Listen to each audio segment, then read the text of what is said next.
Quero agradecer você por estar em nosso canal. Caso você não seja inscrito, convido você para se inscrever. Também deixa seu like. Então vamos à nossa leitura neste momento em Deuteronômio 15, o ano da remissão das dívidas.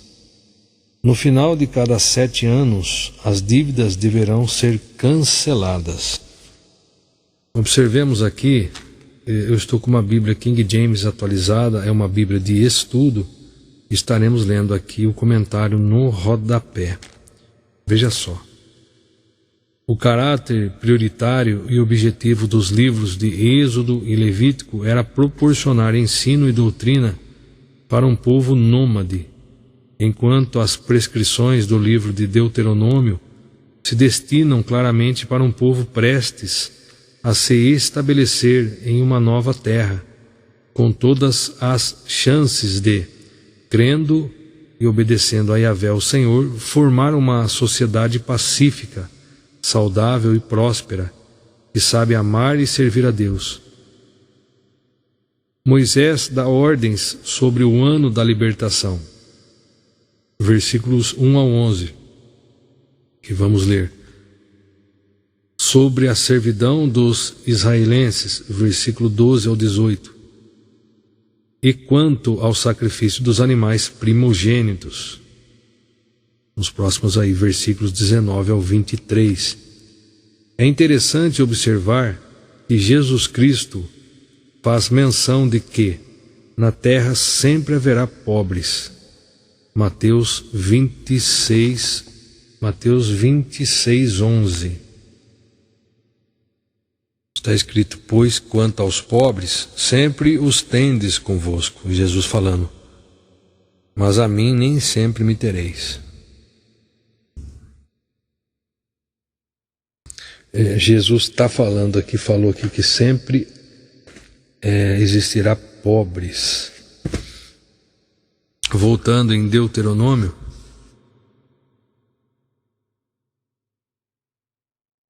hoje mais de 1 bilhão de pessoas vivem em condições de extrema pobreza em todo o mundo.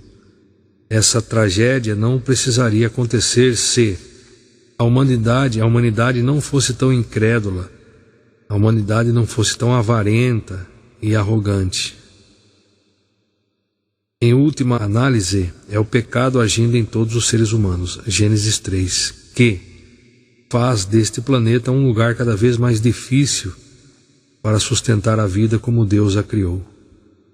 Entretanto, os crentes, pessoas que depositam em Deus, o Pai de Jesus Cristo, toda a sua fé e estilo de vida, ainda haverá alguma sobra de compaixão, misericórdia e fraternidade. Que a Igreja de Cristo seja um exemplo do amor de Deus por todas as nações, até o retorno glorioso e breve de Jesus, o Messias. Apocalipse 12, 17, 20, 21. Mas aqui, enquanto os crentes, pessoas que depositam em Deus, o Pai de Jesus Cristo, toda a sua fé e estilo de vida, ainda haverá alguma sobra de compaixão, misericórdia e fraternidade. Que a Igreja de Cristo seja um exemplo de amor de Deus. Que a Igreja de Cristo seja um exemplo do amor de Deus por todas as nações até o retorno glorioso e breve de Jesus, o Messias. Mas hoje está cada vez mais difícil. Nós somos a Igreja. Nós precisamos ser obedientes ao Senhor. E quando se refere a templos, a igreja, assim, por exemplo, hoje está cada vez mais difícil nós vermos uma igreja que prega a sã doutrina verdadeiramente. É raridade, cada vez mais difícil hoje. Nós temos que ver bem a igreja que nós vamos congregar. Tem que escolher muito bem para não sermos condenados junto com a igreja.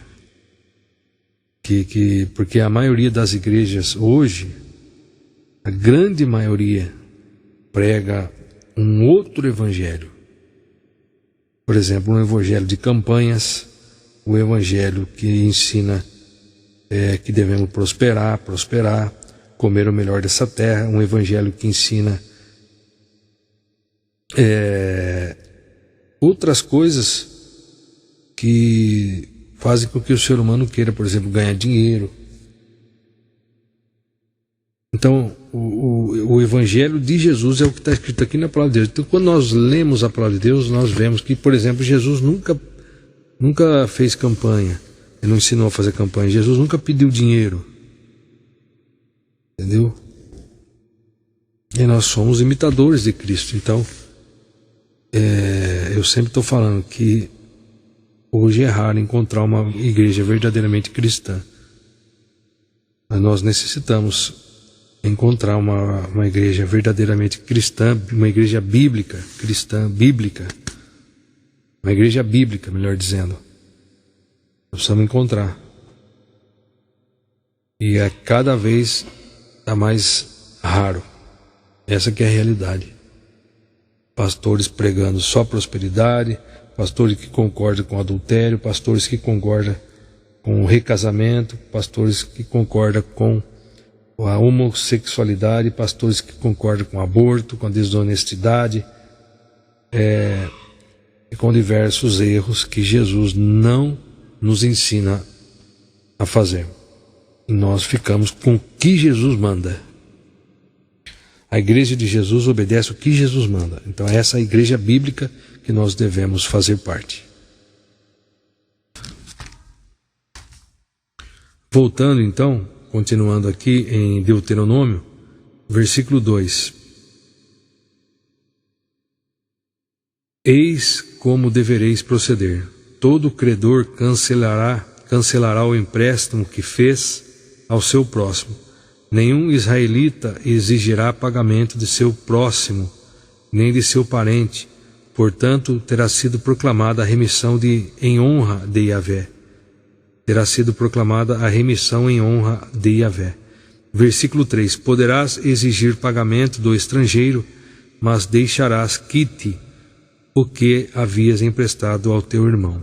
É verdade que em teu meio não haverá nenhum pobre, porque o Senhor vai abençoar-te na terra que o Eterno teu Deus te está concedendo como herança, para que dela tomes posse. Você veja que algumas igrejas que eu estava falando, pega esse versículo aleatório aqui, ó, pega individualmente esse versículo aqui, ó. É verdade que em teu meio não haverá nenhum pobre, porque o Senhor vai te abençoar. Então o pregador prega para a igreja isso, ó, tá vendo? Você vai abençoar, você tem que ser próspero, você vai prosperar, você vai ter vitória. E iludindo e levando aos irmãos a acreditarem que para servir a Deus é ficar rico, servir a Deus vai ser próspero. E servir a Deus, na verdade, na realidade, é o contrário. É a gente abrir mão dos nossos desejos e procurar fazer os desejos de Deus, procurar fazer a vontade de Deus. Então muitas igrejas daí usam esse versículo aleatório para instigar, para levar, para induzir os irmãos a fazer campanha, para fazer votos, enfim, pregando esse outro evangelho, que não é o evangelho, a sã doutrina de Cristo Jesus. Versículo 5. Com a condição de que obedeças de fato a palavra de Yahvé teu Deus, tendo cuidado de colocar em prática todos esses mandamentos que hoje te ordeno.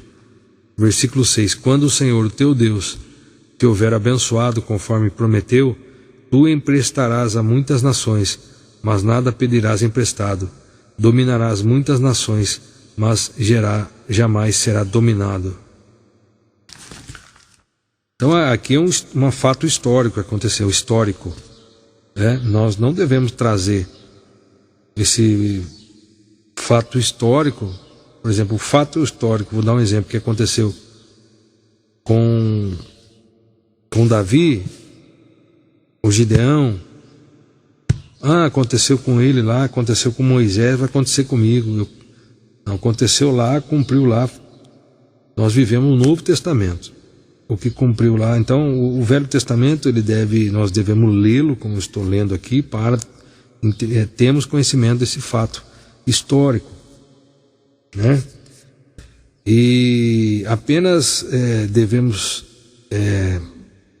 ouvir a voz de Jesus. O que Jesus confirmou do Velho Testamento é uma coisa, mas o Velho Testamento se cumpriu em Jesus e nós ouvimos somente a voz de Jesus. O que Jesus falou, a ovelha ouve e obedece. Então, voltando aqui, deixa eu ver se tem alguma referência cruzada aqui para a gente estar lendo. Provérbios 22, 7. O rico domina sobre os pobres. O que toma emprestado se torna servo do que empresta. Continuando em Deuteronômio, versículo 7. Quando houver um pobre em teu meio, que seja um só dos teus irmãos, numa das tuas cidades, na terra que o Senhor teu Deus te está doando, não endureças teu coração, tampouco fecharás a mão para com este teu irmão pobre. Pelo contrário, abre-lhe generosamente a mão, emprestando o que lhe falta, na medida da sua necessidade. Agora, já essa informação aqui, se cumpriu, essa informação, Jesus confirmou no Novo Testamento.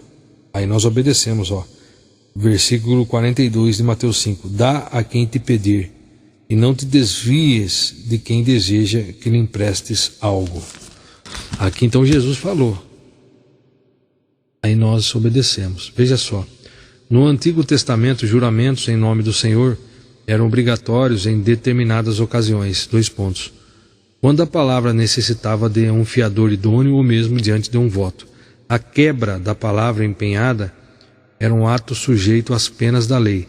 Êxodo 27, Levítico 19, 12, Deuteronômio 19, 10 ao 19. Deus era e é o juiz onisciente de toda falsidade. Tão certo como o Senhor vive. 1 Samuel 14, 39. Essa ênfase na santidade dos votos ocorria devido à falsidade costumeira entre as pessoas em seus acordos cotidianos. Jesus ensina que o verdadeiro cristão deve ser autêntico e sincero em suas afirmações, afastando-se toda a ambiguidade e falsidade comuns nesse mundo controlado pelas forças do diabo. Porque aqui está ensinando, jamais use a vingança. Nós pegamos esse versículo aqui, mas se a gente ler o contexto aqui, ouvistes o que foi dito, olho por olho e dente por dente, que é referendo-se à velha lei, Velho Testamento. Eu, porém, vos digo, tá vendo? Agora eu, Jesus, falo, não resistais ao perverso, mas se alguém te ofender com um tapa na sua face direita, volta-lhe também a outra. E se alguém quiser processar-te e tirar-te a túnica, deixa que leve também a capa. Versículo 41. Assim, se alguém te forçar a andar 1 milha, vai com ele 2.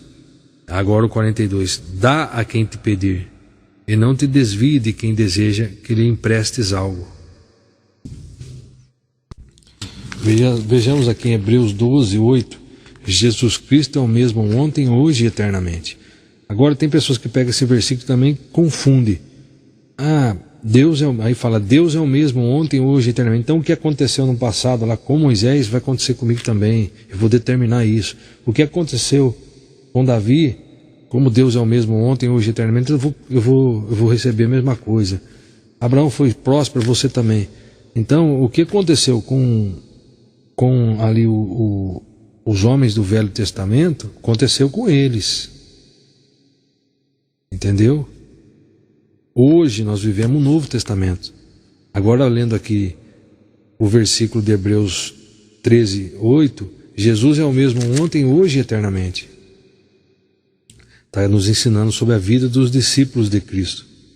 Aí fala aqui, você viu, ler o contexto, o versículo 7. Lembrai-vos dos vossos líderes que vos ensinaram a palavra de Deus, observando-lhes atentamente o resultado da vida que tiveram, imitai-lhes a fé.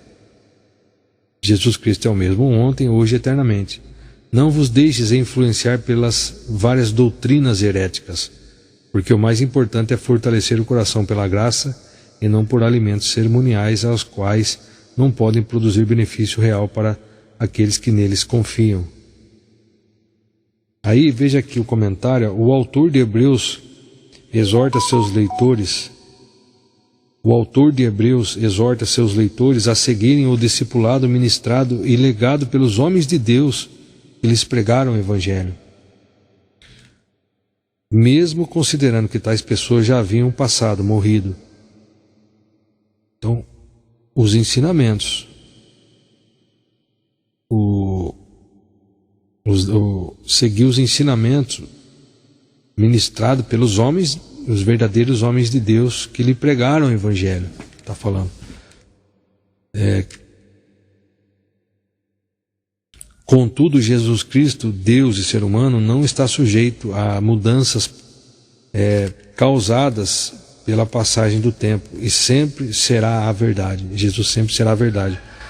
Questionar a supremacia absoluta de Cristo, porque retarda sua volta ou qualquer outro motivo, voltando aos antigos rituais levíticos ou similares, é subverter o Evangelho. É subverter o Evangelho. Capítulo 5 ao 10 aqui de Hebreus. Então nós ficamos com o que Jesus falou. Jesus Cristo é o mesmo ontem, hoje e eternamente. Ele é. E o exemplo que nós seguimos é dele. Eu não sigo esse exemplo de Moisés. Eu não ouço o que Moisés falou. Eu não ouço o que os profetas falaram. Eu ouço o que Jesus falou. Só isso. Por isso nós vivemos o Novo Testamento. Nós obedecemos o que Jesus falou. Voltando em Deuteronômio, versículo 8. Pelo contrário, abre-lhe generosamente a mão, emprestando o que lhe falta, na medida da sua necessidade.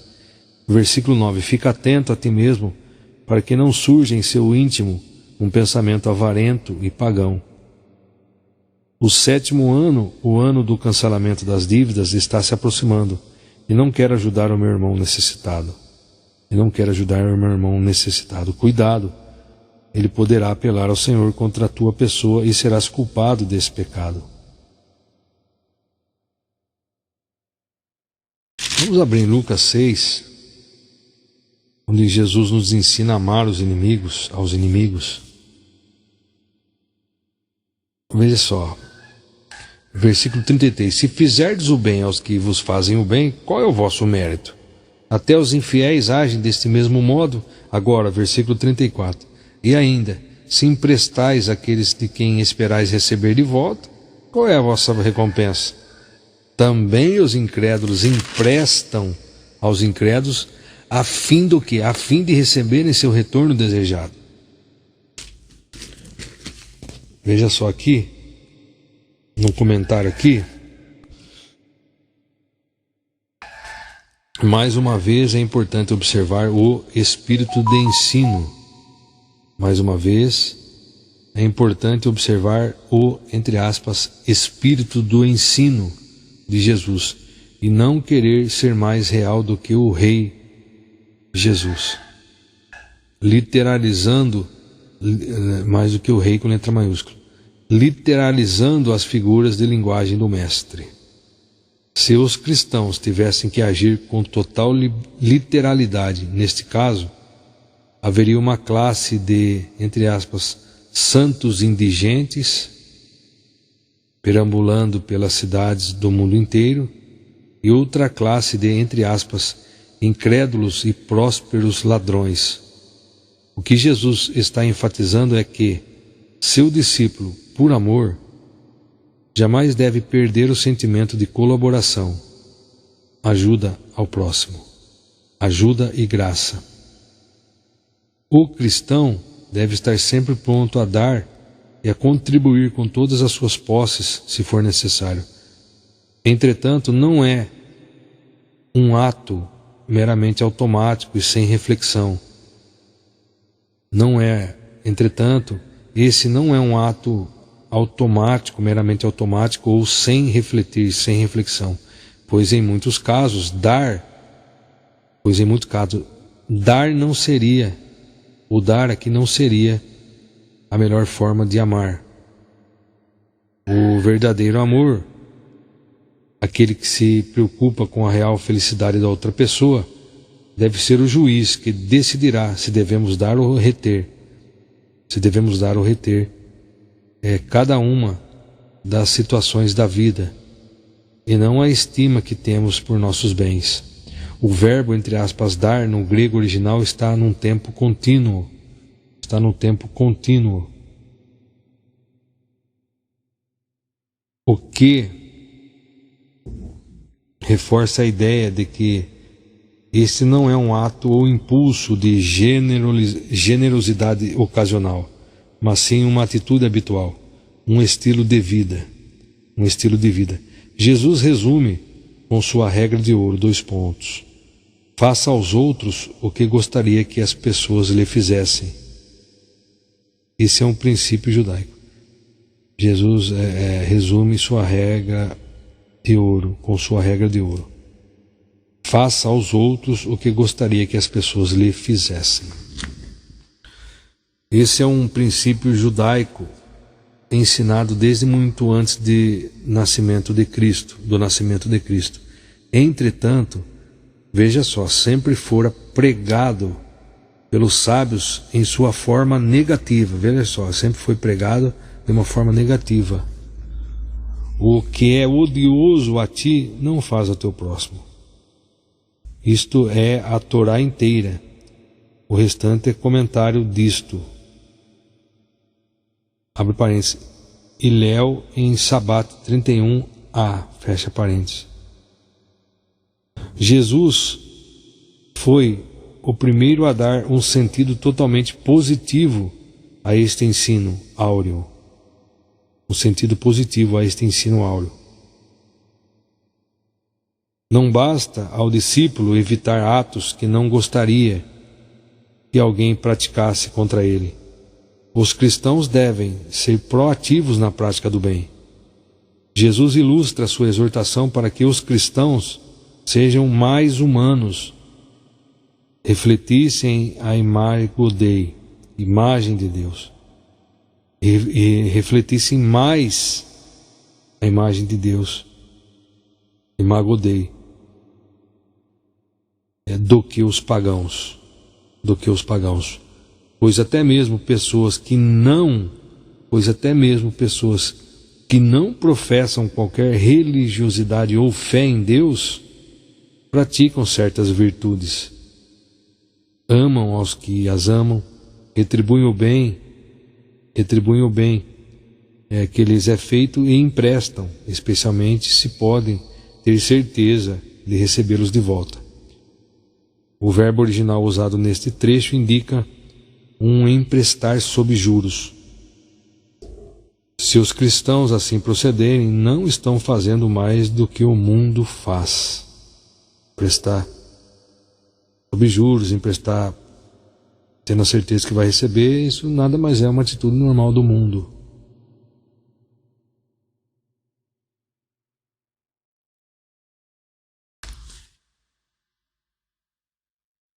Veja só, em resumo, Jesus nos orienta a tomar seus mandamentos pelo lado positivo e de forma proativa.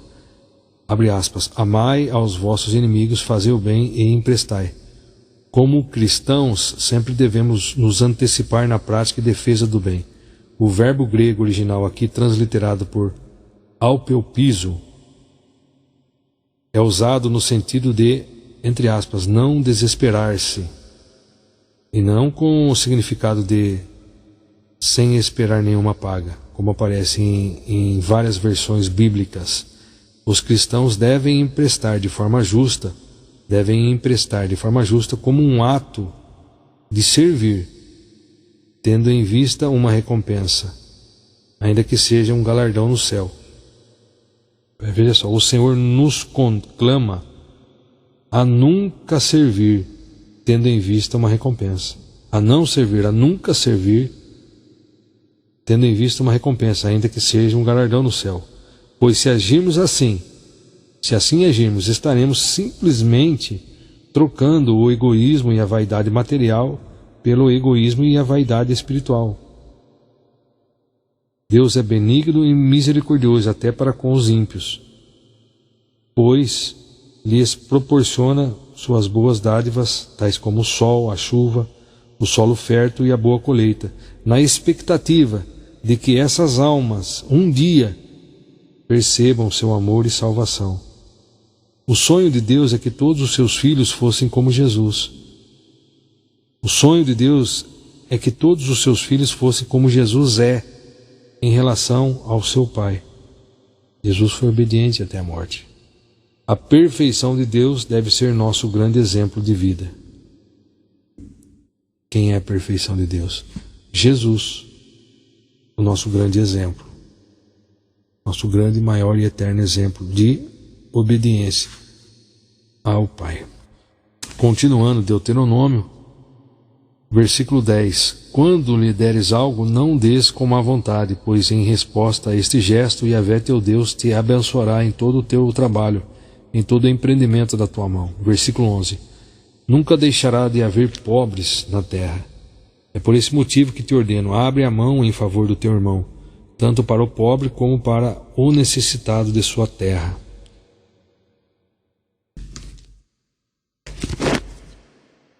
Vamos ler mais uma referência cruzada, Mateus 20, versículo 15. Porventura não me é permitido fazer o que quero do que é meu? Ou manifestas tua inveja porque eu sou generoso?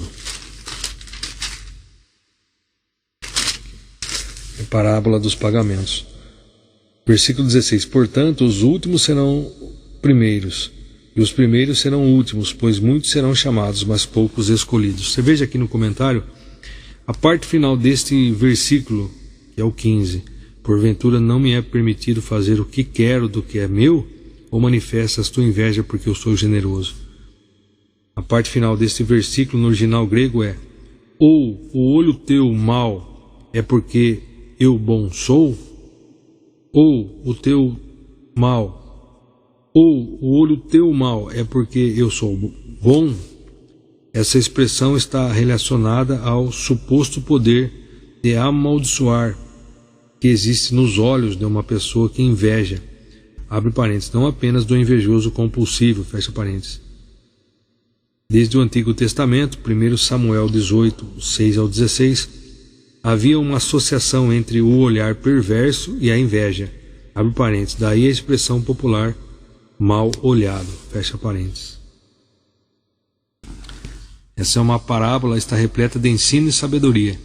Não é possível um comentário extenso aqui, mas é importante, estou lendo aqui na Bíblia King James, mas é importante dizer que Jesus usou uma história bem conhecida dos judeus para esclarecer um pouco mais sobre como é a vida no reino de Deus.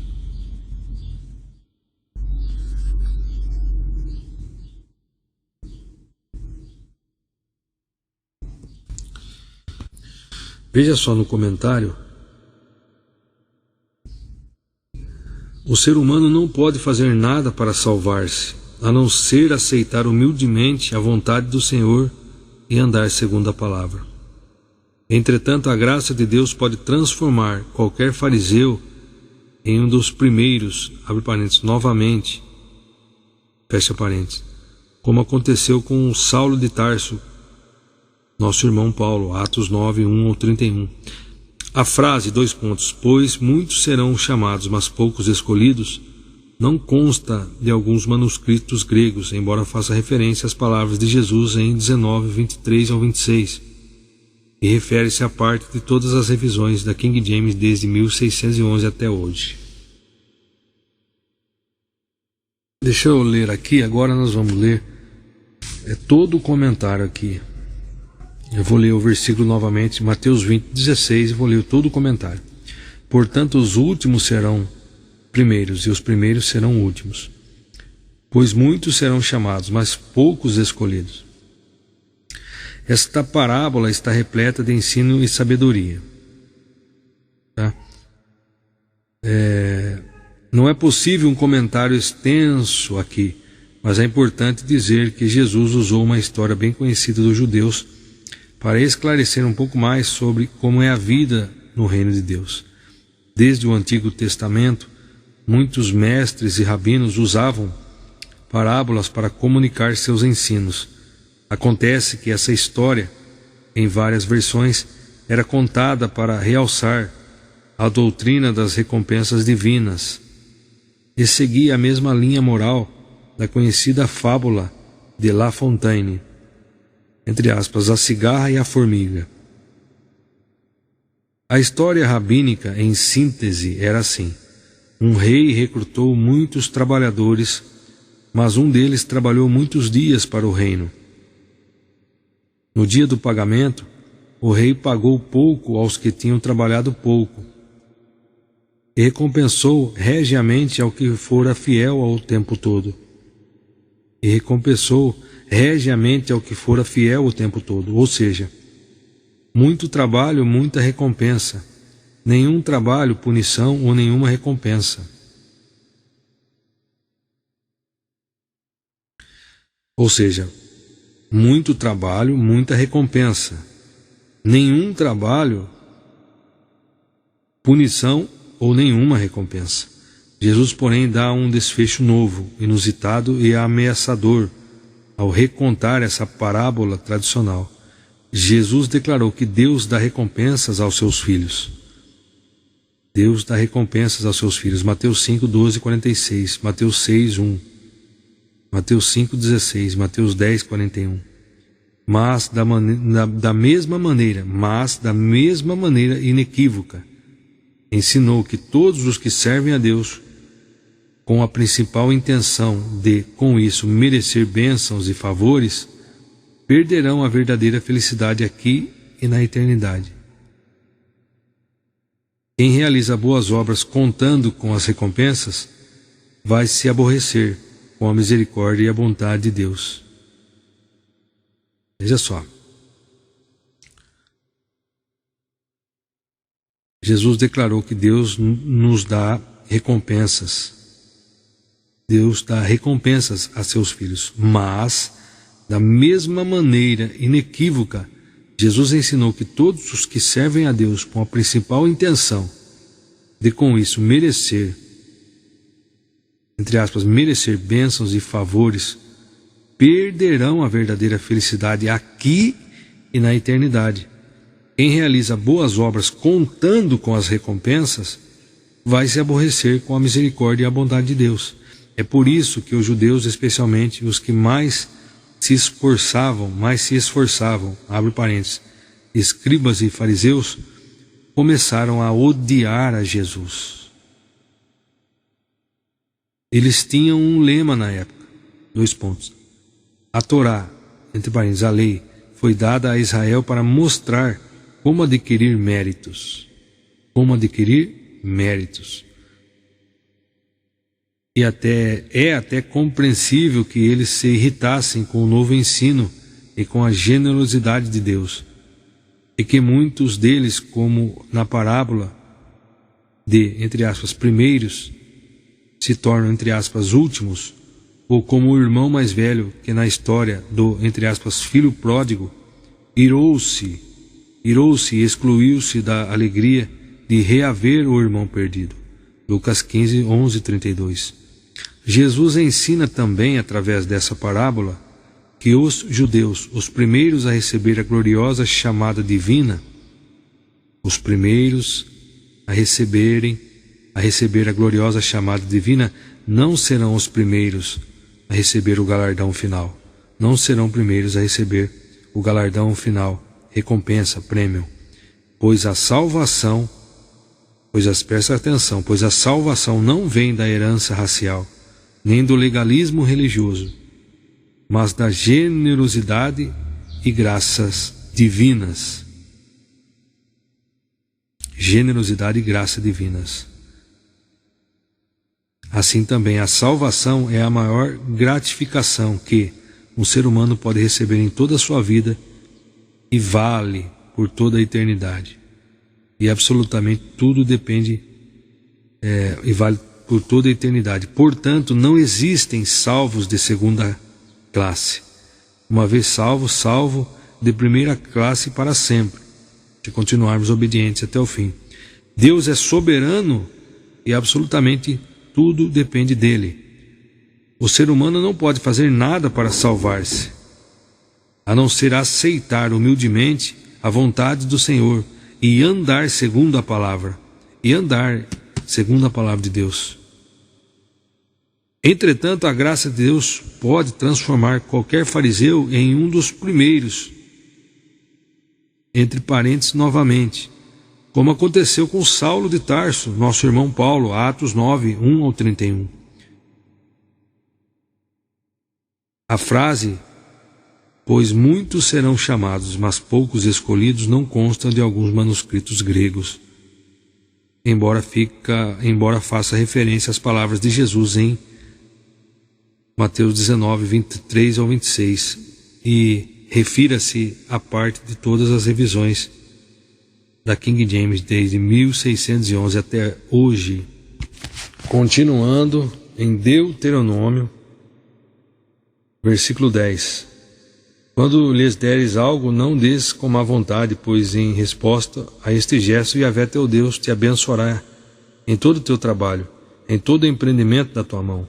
Versículo 11. Nunca deixará de haver pobres na terra. É por esse motivo que te ordeno: abre a mão em favor do teu irmão, tanto para o pobre como para o necessitado de sua terra. A libertação de escravos. Versículo 12. Se teu compatriota hebreu, homem ou mulher, vender-se a ti como escravo e servir-te durante 6 anos, no sétimo ano tu o deixarás ir em plena liberdade. Versículo 13.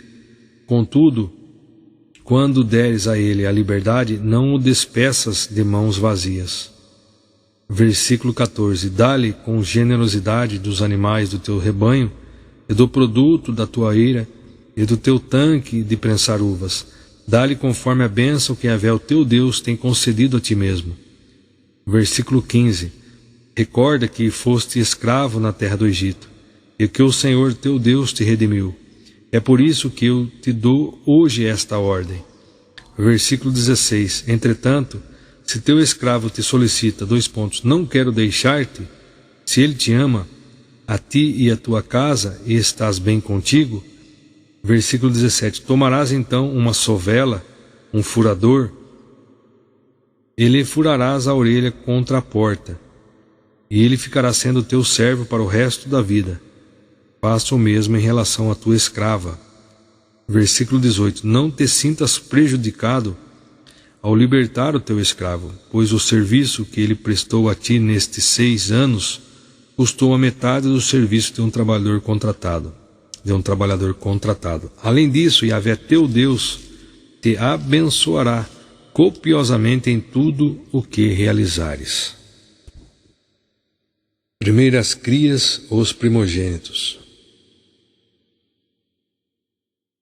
Versículo 19. Todo primogênito macho que nascer de todos os teus rebanhos, tu o consagrarás ao Senhor teu Deus. Não trabalharás com as primeiras crias de tuas vacas, nem tosquearás o primogênito das tuas ovelhas. Versículo 20. Tu o comerás em cada ano diante do Senhor teu Deus, tu e a tua casa no lugar que o Senhor tiver escolhido. Versículo 21. Se o animal primogênito apresentar algum defeito, ou for manco, ou cego, ou ainda tiver qualquer outro defeito grave, tu não poderás sacrificá-lo a Yahvé teu Deus. Poderás comê-lo em tua cidade, tanto o cerimonialmente puro quanto o impuro, como a gazela e o servo. Versículo 23. Não comerás, porém, o seu sangue. Derrama-o sobre o chão da terra como se fosse água. Muito bem, nós concluímos a leitura de Deuteronômio capítulo 15, nós vimos o ano da remissão das dívidas,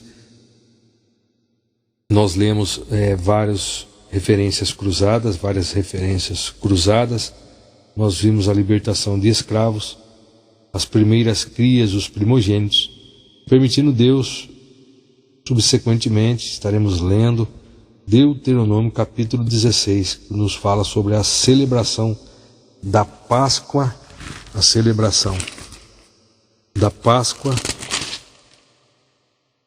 a festa da colheita ou semanas, a festa das tendas ou tabernáculos, os juízes e suas obrigações e a advertência contra a idolatria.